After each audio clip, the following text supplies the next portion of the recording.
السلام علیکم ناظرین کرام، شروع کرتی ہوں اللہ تعالیٰ کے بابرکت نام سے جو بڑا مہربان اور نہایت رحم والا ہے۔ آپ صلی اللہ علیہ وآلہ وسلم قوم کی حالت پر بہت رنجیدہ رہتے تھے اور چاہتے تھے کہ کسی طرح انہیں تباہی سے بچایا جائے۔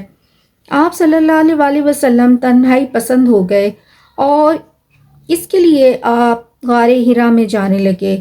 وہاں کئی دن رہتے، عبادت کرتے، جب لوٹتے تو کعبہ کا طواف کرتے اور پھر گھر جاتے۔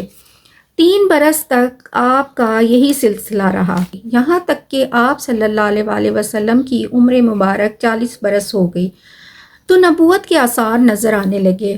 آپ کو سچے خواب نظر آتے، جو دیکھتے ویسا ہی ہوتا۔ پھر روشنی نظر آنے لگی اور پھر ایسا ہوا کہ آوازیں سنائی دیتی۔ آپ صلی اللہ علیہ وآلہ وسلم فرماتے ہیں، ایک پتھر کو میں جانتا ہوں جو نبوت سے قبل مجھے سلام کیا کرتا تھا۔ یہ 41واں سال تھا اور آپ غار حرا میں عبادت میں مشغول تھے کہ حضرت جبرائیل علیہ السلام حاضر ہوئے اور آپ صلی اللہ علیہ وآلہ وسلم کو وحی سے نوازا۔ آپ صلی اللہ علیہ وآلہ وسلم فرماتے ہیں کہ اس نے مجھے پکڑ کر زور سے دبایا اور کہا پڑھ۔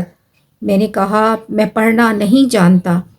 اس نے پھر دبایا اور پھر یہی کہا، یہاں تک کہ تیسری بار پھر دبایا اور کہا پڑھ اس پروردگار کے نام سے جس نے پیدا کیا انسان کو لوتھڑے سے۔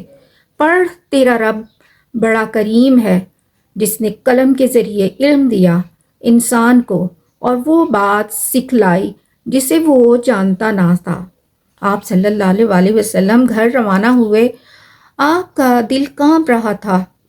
آپ نے حضرت خدیجہ رضی اللہ تعالیٰ عنہ سے کہا کہ مجھے چادر اوڑھا دو، یہاں تک کہ دہشت جاتی رہی، اور پھر تمام واقعہ سنایا اور کہا مجھے جان کا ڈر ہے۔ حضرت خدیجہ رضی اللہ تعالیٰ عنہ نے اپنے چچیرے بھائی ورقہ بن نوفل کے پاس انہیں لے گئیں۔ وہ جاہلیت کے دور میں عیسائی ہو گئے تھے اور عبرانی میں انجیل لکھتے تھے، لیکن اب بوڑھے اور نابینا ہو گئے تھے۔ انہوں نے تمام حال سنا تو کہا کہ یہ تو وہی فرشتہ ہے جو حضرت موسیٰ علیہ السلام کے پاس آیا۔ کاش میں اس وقت تک زندہ ہوتا جب آپ کی قوم آپ کو نکالے گی۔ حضور پاک صلی اللہ علیہ وآلہ وسلم نے فرمایا کہ کیا میری قوم مجھے نکالے گی؟ تو انہوں نے کہا جو بھی آپ صلی اللہ علیہ وآلہ وسلم جیسا پیغام لایا اس سے دشمنی کی گئی۔ اگر میں نے آپ صلی اللہ علیہ وآلہ وسلم کا دن پا لیا تو آپ کی زبردست مدد کروں گا، مگر وہ جلدی وفات پا گئے۔ یہ واقعہ رمضان کے مہینے میں لیلۃ القدر میں پیش آیا۔